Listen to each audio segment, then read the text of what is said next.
In the early 19th century, families across Europe made a decision that would change their lives forever. They sold their homes, gathered their savings, and boarded ships bound for a distant land they believed would offer them prosperity and security. For many, this journey represented escape from poverty, overcrowded cities, and a future that felt increasingly hopeless. They were not chasing luxury, they were chasing survival. What none of them realized was that the country they were sailing toward had never existed at all. Europe at the time was under enormous strain. Industrialization had transformed cities into crowded centers of labor, while land ownership remained limited to the wealthy. Opportunities for ordinary families were shrinking, not expanding.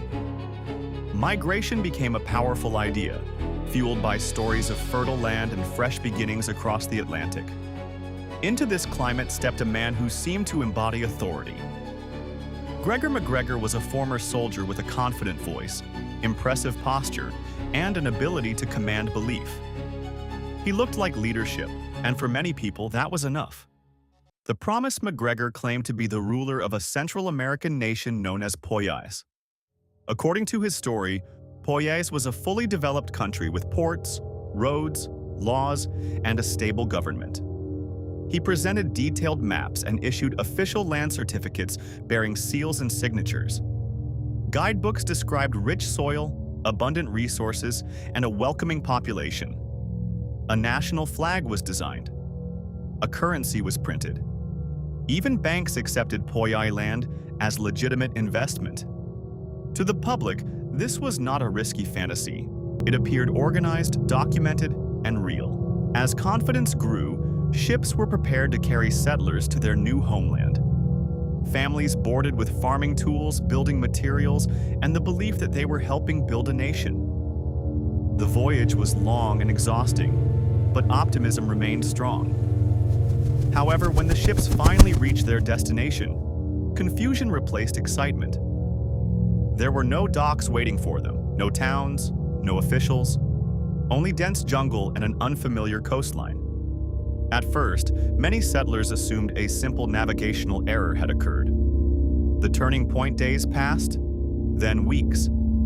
Shelters were built from scraps. Food supplies dwindled rapidly. Disease began to spread through the camps. Slowly, a devastating realization took hold. This was not a temporary setback. There was no city nearby. There was no government to contact. There was no country at all. In that moment, hope collapsed. Poyais was a lie, and they were trapped inside it. Without medicine or sufficient food, many settlers died. Others became too weak to travel. Survival replaced settlement as the only goal. Eventually, nearby colonies learned of the disaster and organized rescue efforts. Only a fraction of the original settlers survived. Those who returned to Europe carried nothing but loss. Savings were gone. Families were broken. The cost of belief had been measured in human lives. By the time news reached Europe, Gregor MacGregor had already disappeared. When later confronted, he denied responsibility and blamed confusion rather than deception. Astonishingly, he avoided serious punishment. The Poyais scheme entered history as one of the boldest frauds of the 19th century. A nation had been invented, sold, and defended entirely through confidence and appearance. Meaning, this story is not only about one man.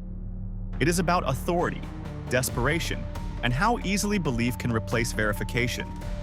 People trusted Poyais because it looked official. Hope completed the illusion. When evidence is ignored, even an imaginary country can become real enough to kill. Today, Poyais exists only in history books.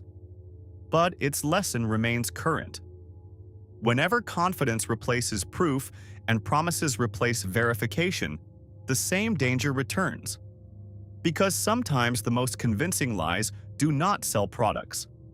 They sell futures that never existed.